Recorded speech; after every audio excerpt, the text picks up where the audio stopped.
Well, hello, Thrive Church. We are so glad that you are here with us today. Whether you're with us in one of our campuses, whether you're watching online, whether you're in one of the senior centers, whether you're watching on TV, listening on the podcast, we're so grateful for you. So glad that you're here. My name is Judah. I'm the lead pastor here at Thrive, and we believe that God has called us to thrive in our relationships, to thrive in our faith, and to thrive in our generosity. And if Thrive is your church, if you feel like it has helped you to grow in your spiritual faith, we would invite you to consider giving generously to the work God is doing here. You can do so at any of our lobbies in the box. You can do it on Venmo. You can go online to thrive.church/give.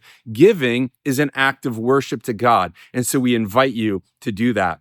You know, the next couple weeks, I'm taking some time off personally to spend some time with my family, to spend some time in prayer and in preparation and planning and studying for the future of Thrive Church and where God is leading us. And so I'm excited to introduce some guest speakers that'll be speaking over the next couple weeks as we're starting a brand new series called Mind the Gap. Mind the Gap. See, the gap is the spot that many of us are in. See, we've maybe gotten a promise from God, a leading, a direction from God, but there's a gap between that and the fulfillment. Sometimes we feel like maybe God isn't speaking as loudly in the gap. Maybe we feel like God has forgotten about us. Well, I'm here to tell you that God is still there. He is the God of the gap. So in this series, we're going to be taking a look at different people throughout Scripture that lived and spent time in the gap. Today, one of our pastors, James Gowell, will be bringing the sermon today.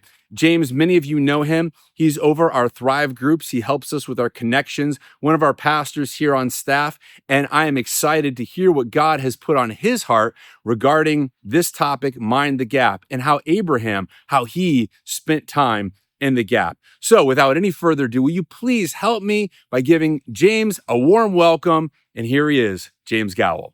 Well, welcome, Thrive Church. As Judah said, my name is James, and we welcome you to all of our campuses, Terryville, Torrington, Southington, online, on TV, podcasts, one of our amazing senior centers. However you watch or listen, we welcome you and we thank you. I'd first like to take a moment to say thank you to Judah and Carrie for this opportunity to teach today.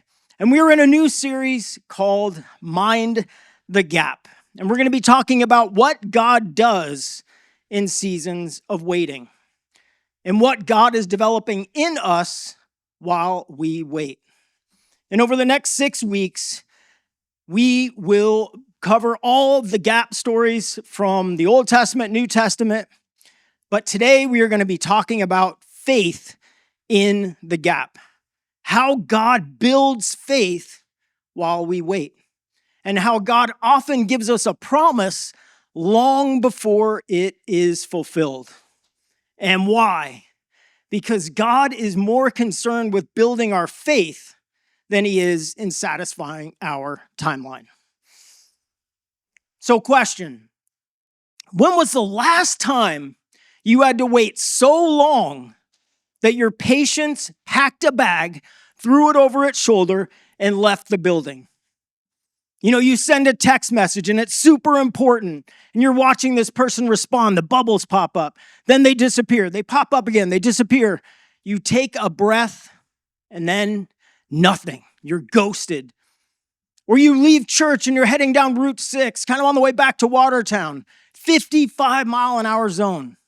And you get stuck behind somebody going 35 miles an hour. And their hazards are on. Now, I'm a follower of Jesus, so I stay 3 car lengths behind. I pray for the person. I obviously never lean on the horn. I wait like 10 painful seconds, and then I gun it and I pass them. Now, it's a super good thing I didn't hammer on the horn because as I cruise by, I look over and they've got a Thrive Church bumper sticker. And you know who you are. But today we're not going to be talking about slow drivers.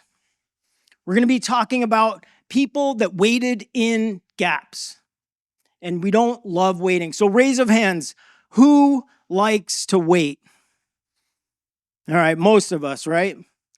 Well, and the rest of you, you've got it all figured out. You're good to go. But we live in a world built for speed. I mean, Amazon Prime equals same day delivery. Netflix, we can binge watch whatever we want when we want. Food apps, we can have groceries delivered. We can have dinner delivered to our house in 30 minutes. We are hardwired, literally rewired for speed. We want it, we need to have it, we need to get it, and we need it now. And doctors actually have a diagnosis for this. It's called hurry sickness, where you're just constantly in a rush. You're constantly looking at your calendar, constantly looking at your phone, constantly in a rush. You have no downtime. And I saw this stat recently where people actually pick up their phone 96 times to 205 times a day. And I'm not helping that average. But the truth is, it's like once, twice, 3 times every 10 minutes. We cannot sit still. We have forgotten how. And that's what we're going to be talking about. And then God asks us to wait. And I'm not, again, talking about Amazon delivery. I'm talking about the things that keep us up till 3 a.m. with the hamster wheel in our head, the diagnosis of the doctor that's coming in that you're waiting for, the marriage that's hanging on by a thread, the dream that you've been dreaming that seems so far away that you almost stop talking about it, or the prayer that you've prayed so many times that you almost stop praying it, or you do stop praying it. The silence is loud, and that's when we begin to wonder if God is even there. And this is a whole different kind of waiting, because the enemy isn't a slow driver. The enemy isn't a delayed package. The enemy isn't a text message. The enemy is silence. And silence has a way of making us forget God's promise to us. So the question we are going to answer today is, how do I keep believing when God has promised something and I'm not seeing anything happen? Because faith isn't built in the easy moments. Faith is built in the waiting. So in your notes, if you're taking them, the gap between God's promise and God's fulfillment is where faith is formed.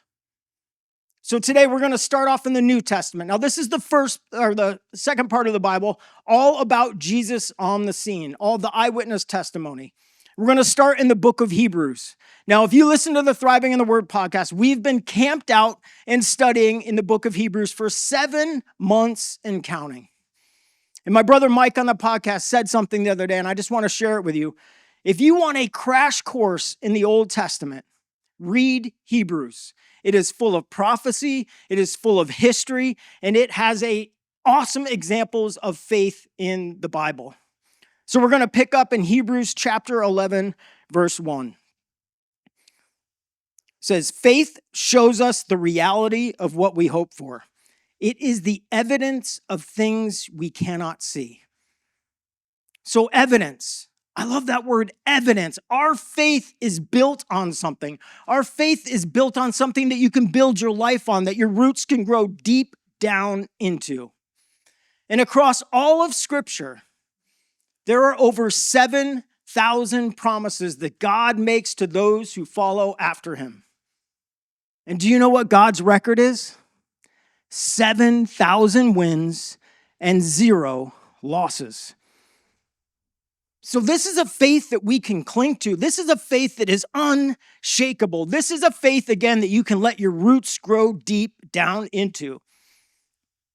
So today we're going to talk about some of the examples of faith. We're going to talk about a man that waited 25 years for God's promise to his fulfillment. And then I'm going to share a story about a pro skateboarder that found his faith in a gap. Now, some of you may have heard of Abram. And just to give you a little bit of background, he was raised in a city called Ur. And basically, to kind of paint a picture for you, imagine waking up in the morning, walking out on your patio. You've got a buzzing city, super nice. You smell roasting meat in the air, super comfortable, walls around keeping this place safe. It is a safe haven and it is peaceful. But what you may not know is that Abraham wasn't raised in faith.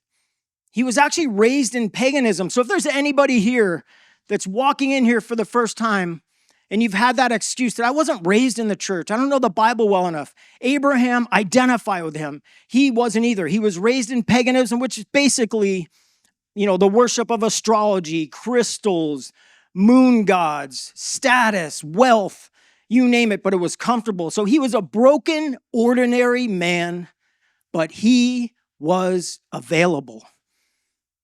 And we pick up now, we're going to learn about Abraham in Genesis chapter 12, verse 1. God says, leave your native country, your relatives, your father's family, and go to the land I will show you. And I will make you into a great nation. So here's a 75-year-old man that just walked down on his patio, super comfortable, no issues going on in life. And God says, go. No GPS, no timeline, nothing, just go. And let's be real, this is a bold ask. If I were to ask you to just pick up and leave everything. And some of you came in here today, actually walked through those doors looking for answers. You came in here today, your marriage is on the ropes.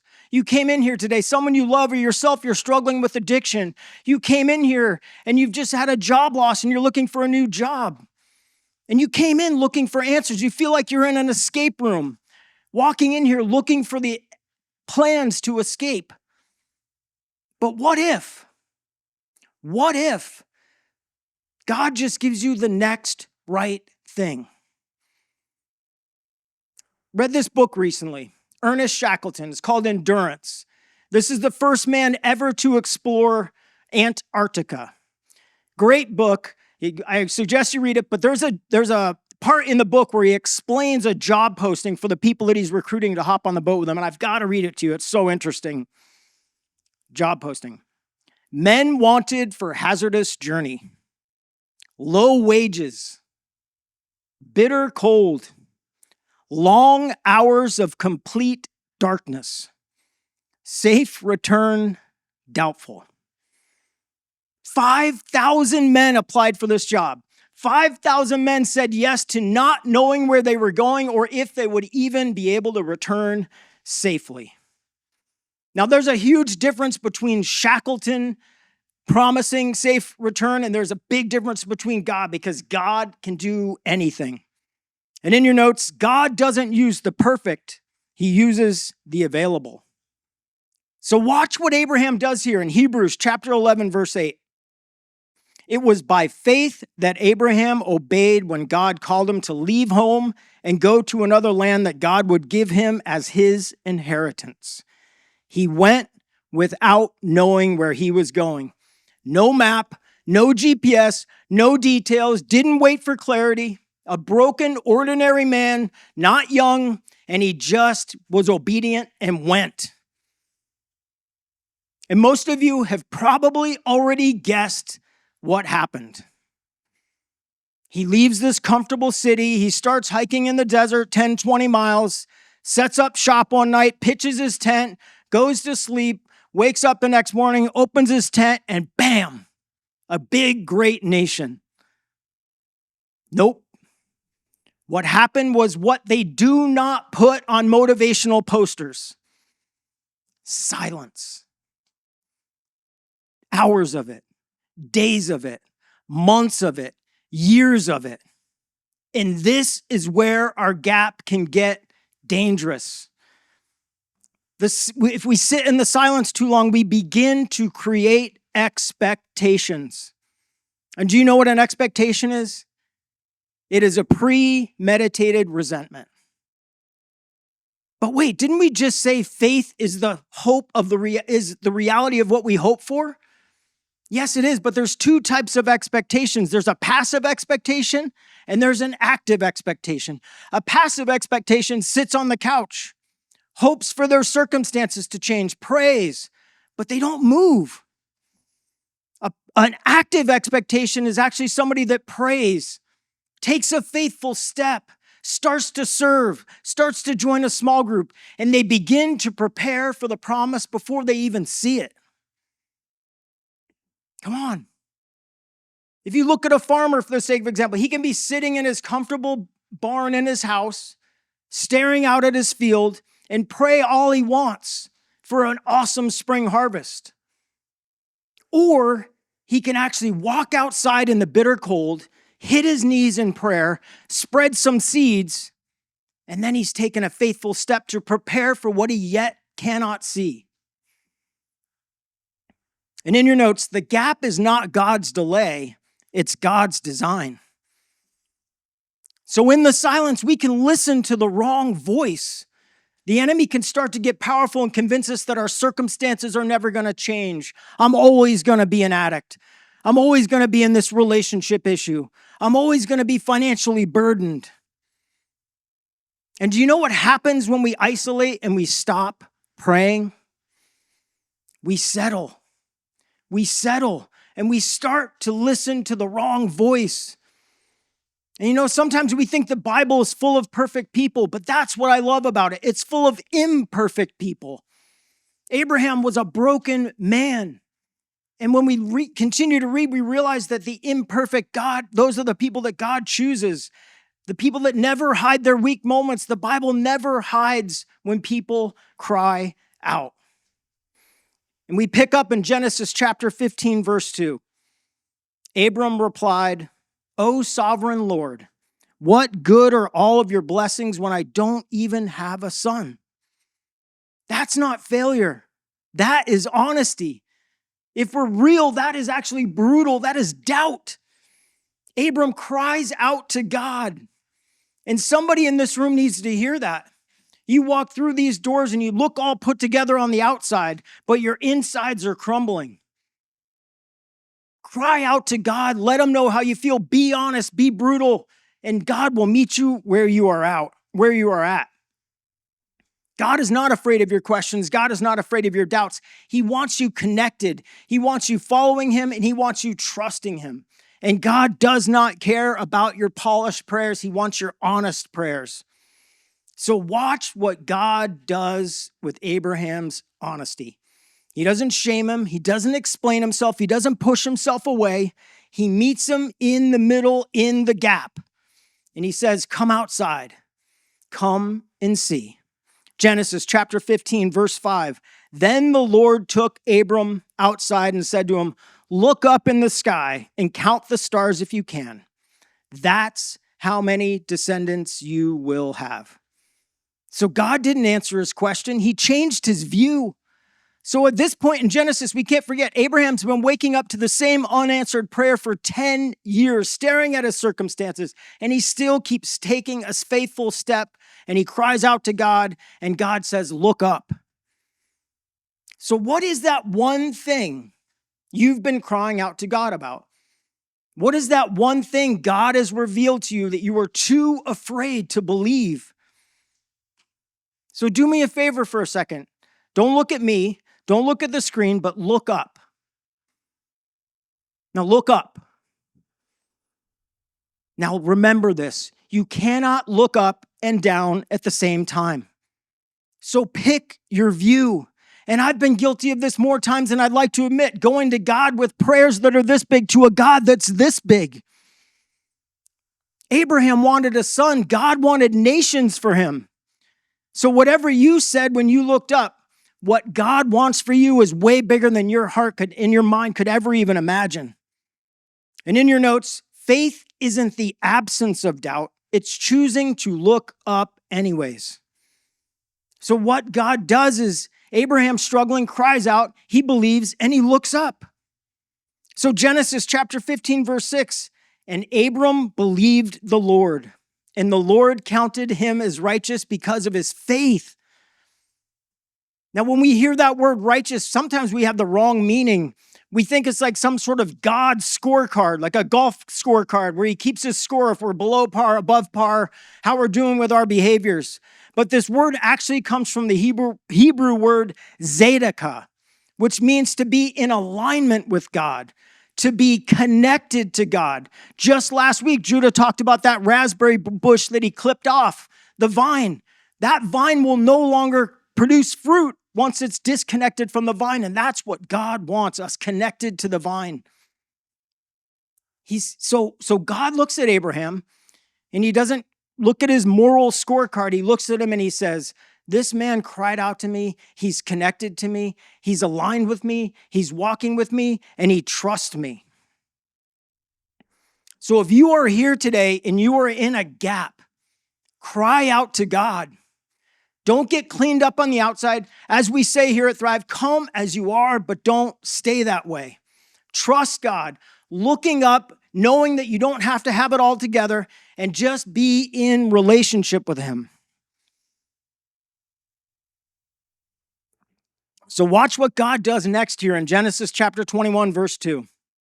The Lord kept his word and did for Sarah exactly what he had promised. She became pregnant and she gave birth to a son for Abraham in his old age. This happened at just the right time God had said it would. Underline those words. At just the right time God said it would.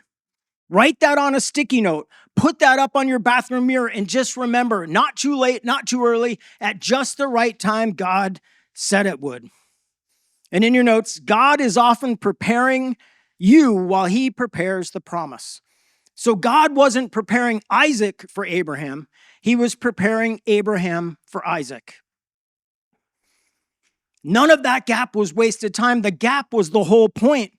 God was already at work, not on the promise, but on the man.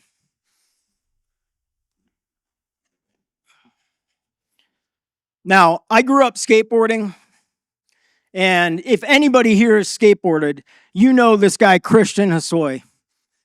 But what you may not know is when this board came out, skateboarding was actually dead. You know, when along comes Tony Hawk, Steve Caballero, Christian Hosoi, just awesome, charismatic guys. Hosoi's this good-looking, like surfer style, blasting 10, 12-foot airs. And this is probably the only man that ever rivaled Tony Hawk. They'd go first place, second place, first place. And Hawk was like this robotic trick inventor, and Hosoi was this guy that super surfer style, 10, 12-foot airs, just an unbelievable. And at its peak, all of the boards were like the same boring shape. And then this board comes out, it's called the hammerhead shape. And at its peak, Hosoi was selling 30 to 40,000 of these boards a month at $45 a pop. That's $1.8 million a month. Hosoi was driving luxury cars. He lived in W.C. Field's Hollywood mansion. He hung out with rock stars, hung out with actors. And he invents this trick called the Christ air, where he blasts about 10, 12 feet out of the half pipe and makes a crucifix in midair like this. And then comes back into the half pipe. His nickname was Christ. But here's the wild part. He didn't know God at all. And then in the 90s, the skateboard industry starts to die. And Hosoi starts to drink and use drugs. So here's Hosoi struggling with drinking and drugs. And in January of 2000, he ends up in Honolulu airport. He gets off the plane. He's walking off and he's tackled. And he's busted with 1.5 pounds of crystal meth. He calls his girlfriend in a panic. She doesn't say, get a lawyer. She says, you need God and you need a Bible. So on the concrete floor of that prison, Hosoi hit his knees, asked an inmate gave him a Bible, and Christian Hosoi opened it for the first time. He gave his life to Christ. He got baptized in prison. His girlfriend committed to staying with him. And then they asked if they could get married in prison. And the same judge that sentenced him to 10 years in federal prison married them. And the rumor has it that that's the first time anybody has ever seen that judge smile. And I watched an interview last week, and Hosoi's behind bars, and he looks good. He's smiling. He's laughing. And the interviewer says, who laughs behind bars? And Hosoi looks up at him and he says, men that are free. Men that are free. And Hosoi spent 5 years in federal prison. And so why does God do that? Why does God wait 90 years from promise to fulfillment to give Abraham a baby? Why does God wait for Hosoi after all the fame to hit his knees in 4 concrete walls in a prison? Why does God wait for everybody to give up hope for us? Why does God wait for us to give up hope on everything? Because when there's zero probability, zero potential for that happening, the only explanation is Him. And in your notes, faith grows when we trust God's character over our circumstances. So Romans chapter 4, verse 18, even when there was no reason for hope, Abraham kept hoping, believing that he would become the father of many nations. For God had said to him, that's how many descendants you will have. So don't miss that. Even though there was no reason for hope, Abraham believed, not a perfect Abraham, not a young Abraham, just an available, obedient, 75-year-old man trusting God on the pathway.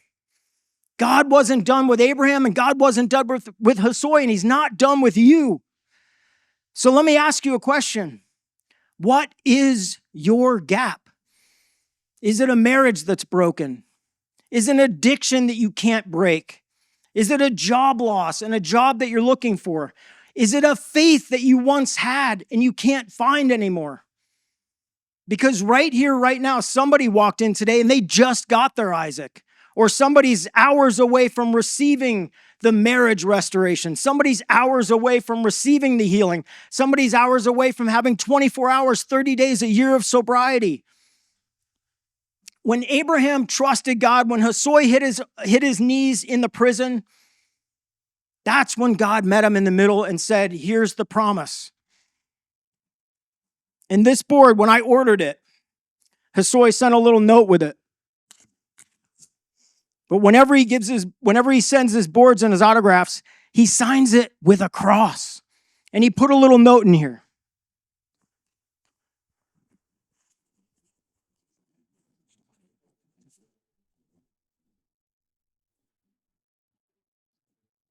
Having no clue what this sermon was about, Zephaniah 3:17.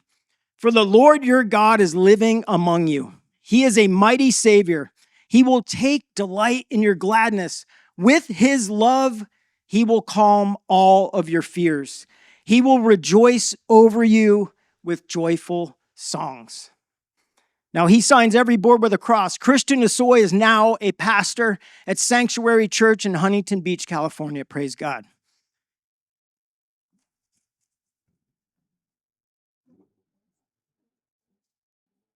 So let's think. Abraham, Hosoi, they weren't distant from God. They were present. They were honest. And God is looking like He is in Zephaniah. He is present in your struggles. He will calm all of your fears. This isn't a prosperity promise. This is a presence promise of God. Not promising to remove your gap, but promising to be present in it. And in your notes, God wastes nothing that is surrendered to Him. So we started today in Hebrews 11. Faith is the evidence of the things we cannot see. Abraham didn't look like a father of many nations when he spent 9,125 nights pitching his tent and waking up every morning with no kids. Hosoi didn't look like a pastor when he was sitting with an orange jumpsuit in prison. Everybody walked in here carrying something. Everybody across every campus walked in here carrying something. Nobody has it all figured out that walked in here. And here's what matters. God is not looking at your outside. He is not looking at your past. He is not looking what you've done to others. He is not looking at what others have done to you. He's looking at your heart. Are you willing to invite Him in, to trust Him, to align with Him, to stay connected to Him? So He starts with our hearts and He transforms us from the inside out. So this week, I encourage you to write this down. Say, I am waiting on God for blank, and fill in that blank and be brutally honest. You don't have to share it with anybody between you and God. And then underneath it, write, God is doing something that can only happen in my gap. And hold on to that piece of paper, because when God moves, and He will, you're going to want to remember where you were when you believed. So how do we keep believing when God seems absent and we are waiting for things to happen? You look at Abraham, a 75-year-old man, no GPS, no timeline, no kids, being promised to be the father of many nations and trusting God. You look at Hosoi that had all the fame, was on top of the world, and until all was stripped away and he had 4 cement walls and a Bible, he believed and opened up the Bible anyways. And you remember this, faith is not built in the easy moments. It is built in the gaps.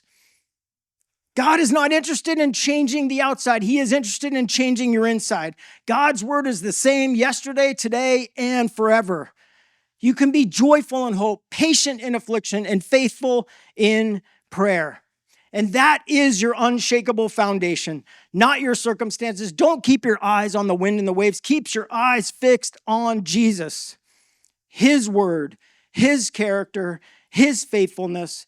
God will always be with you. He will never leave you and He will never forsake you. And don't forget your gap, G-A-P. God is in it, always present, preparing you. So don't waste your gap. Don't miss your gap. Let's pray.